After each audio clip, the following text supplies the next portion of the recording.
Thanks for joining us. I'm Bridget Chavez. A tank containing thousands of gallons of toxic chemicals imploded at a paper-making facility in Longview this morning. Multiple people were seriously injured, including a firefighter, and at least one person was killed. 9 employees remain unaccounted for as of 5:45 p.m. King 5 investigators determined that the plant had a history of safety violations. King 5 staff has reached out to the company that owns the plant, Nippon Dynawave, for comment. Governor Bob Ferguson will be attending the press conference in Longview, where we hope to learn more. Let's go to that now. Responders were dispatched to the Nippon Dynawave packaging following the rupture of a tank containing white liquor. That is a chemical utilized in the paper making process. Due to the scale of the incident, agencies throughout the region responded immediately and continued coordinated operations on site. This is a large, unified response involving the Longview Fire Department, Cowlitz 2 Fire Rescue, law enforcement, hazardous materials, medics, ambulance personnel, state agencies, federal facility personnel, and many additional partners, many of which are behind me here, along with our political team. Incidents of this magnitude require extensive coordination, and that coordination remains ongoing. We stated this earlier this morning, and I want to reiterate it here now. At this time, we state that there's no direct threat to the surrounding community. Again, there is no threat to the surrounding community. Operational challenges. The recovery and stabilization efforts remain extremely complex due to the ongoing hazards. Earlier this morning, I mentioned that there was a roughly 80,000 gallon tank.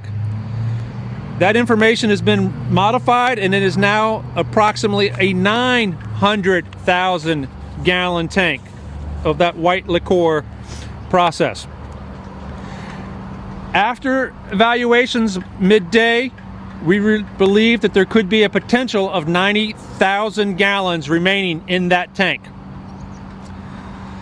The tank remains unstable, creating a dangerous situation for our personnel, which has created our additional planning. Crews are actively assessing the structural integrity of that tank and working on plans to stabilize that tank before additional recovery operations can safely proceed. Those are the situations and limitations that impact our access to the portions of the facility. Now I'm going to turn this over to Battalion Chief Matt Amos with the Longview Fire Department. Hello everyone, good evening. Thanks for being here. My name is Matt Amos, M-A-T-T-A-M-O-S. I'm the Battalion Chief for the Longview Fire Department. I have some updates on victim information. Today's incident resulted in multiple critical injuries and fatalities. Emergency responders have confirmed that 10 individuals were transported to area hospitals. 8 were employee injuries, 1 was a firefighter injury, and we have 1 fatality.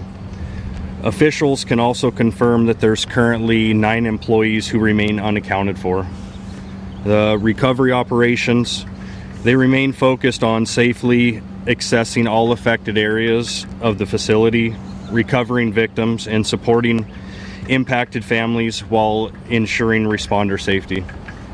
Due to the instability of the site, some areas remain inaccessible at this time.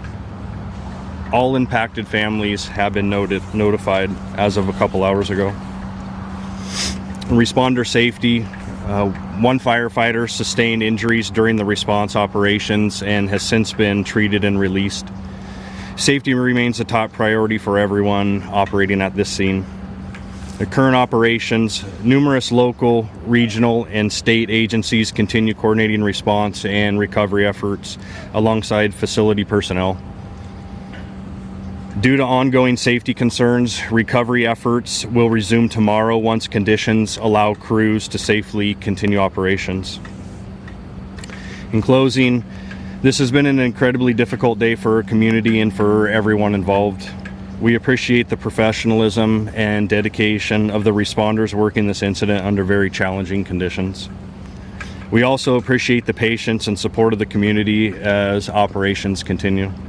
We ask that the public continue to stay clear of the area, including the surrounding dikes and ditches from Prudential Boulevard to Washington Way. We will have updates tomorrow by 10 a.m., March 27th. At this time, I'd like to transition to Washington State Governor Bob Ferguson.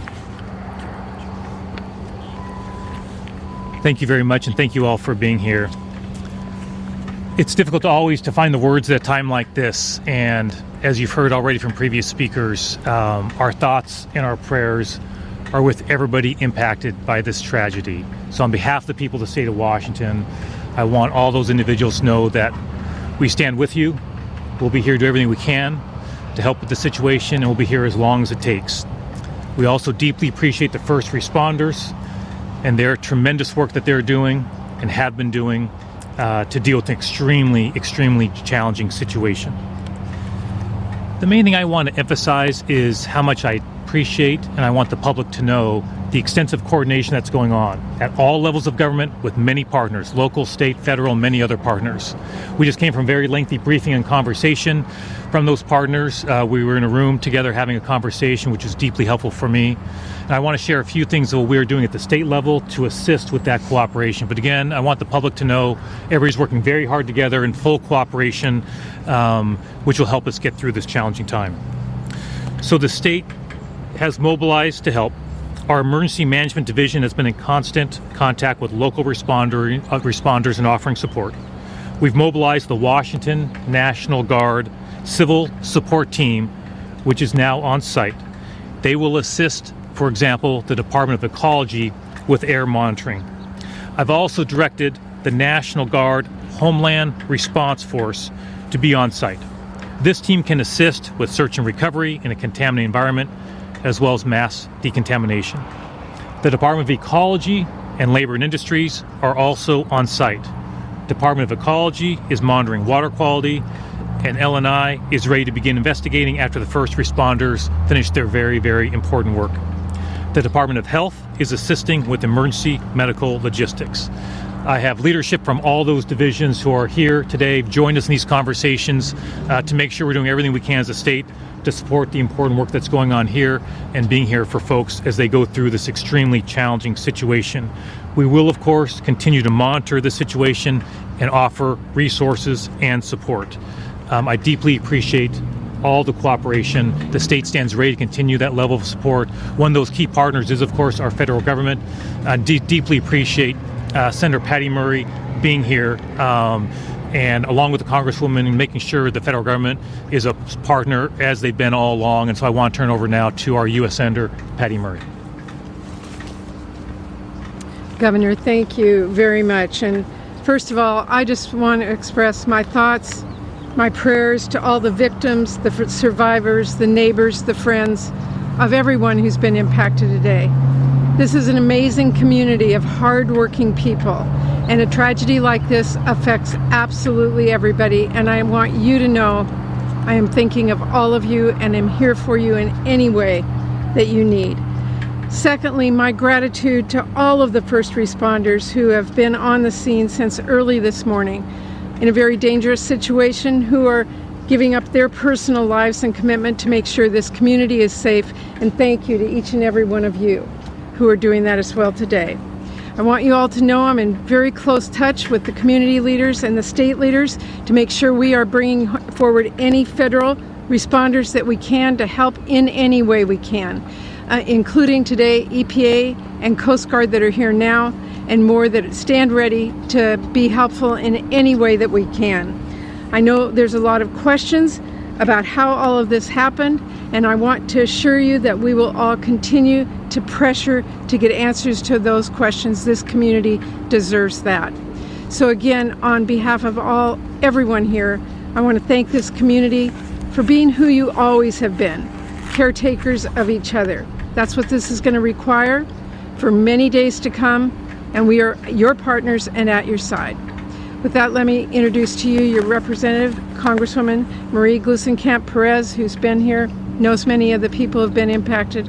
Thank you for being my partner. Thank you, Senator. Our first responders and our emergency room workers, our nurses, and many people here have seen truly unthinkable horrors today.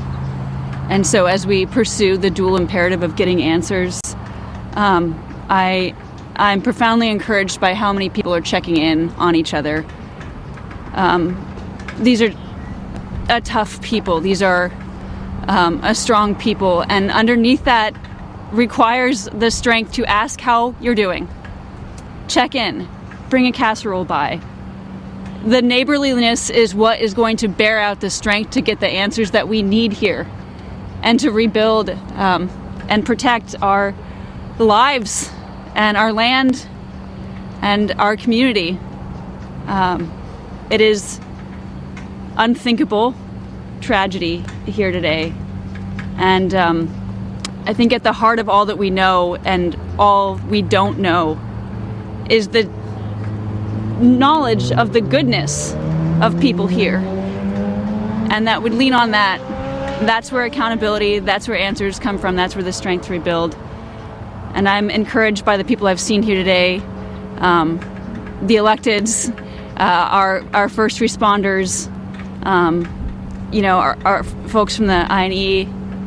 I'm profoundly encouraged, and it's going to take all of us to rebuild and get these answers.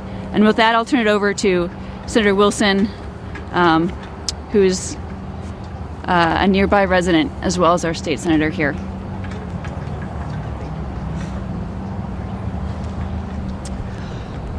What occurred here today is going to show a test of our community. We're family. In fact, I have family that works here on this site. But because of my knowledge of the local community, I am confident that the team here, the operators on the site, are going to put together the necessary means for the recovery and the remediation aspect of this tragedy. And for those that live here in this community, we know each other, and it is time to reflect on that. But to also be patient if you can. The process is going to take some time. The answers will be directed. But again, I think we're going to get through this. Meantime, prayers, kind words, and let's get this figured out together. And with that, I'd like to introduce Representative Joel McIntyre.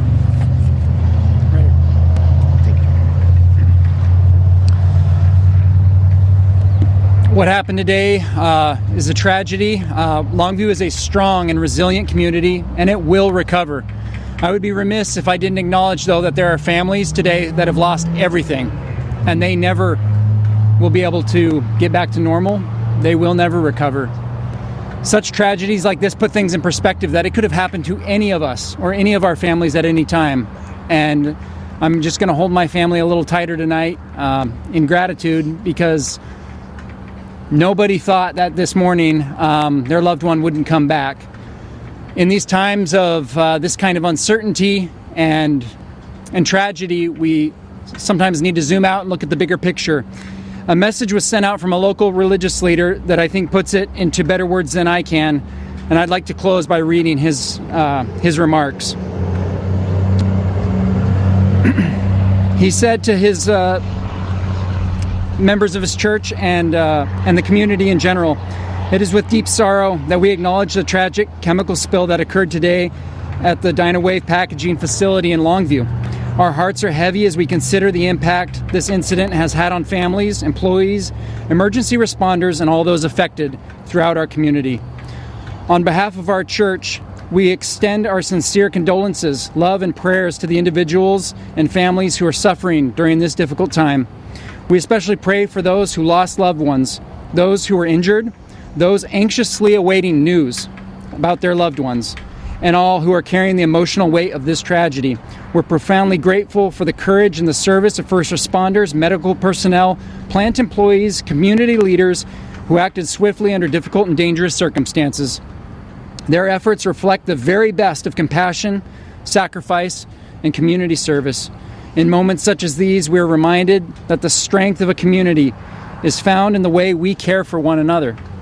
We encourage our members and friends to continue offering prayers, kindness, patience, and support to those in need in the difficult days ahead. As disciples of Jesus Christ, we believe that even in times of uncertainty and grief, the Savior's love can bring comfort, peace, and hope. May we unite as a community in lifting and strengthening one another. With heartfelt sympathy, John Schmidt, Stake President, The Church of Jesus Christ of Latter-day Saints. And with that, I'd like to turn it over to another representative, Jim Walsh.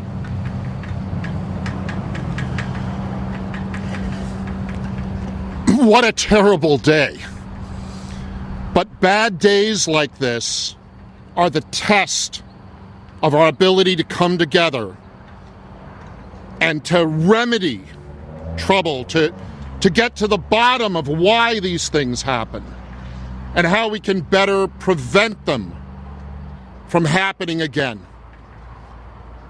This is a place where real people make real things. This is not the virtual world. And real things and real industry always carries risk.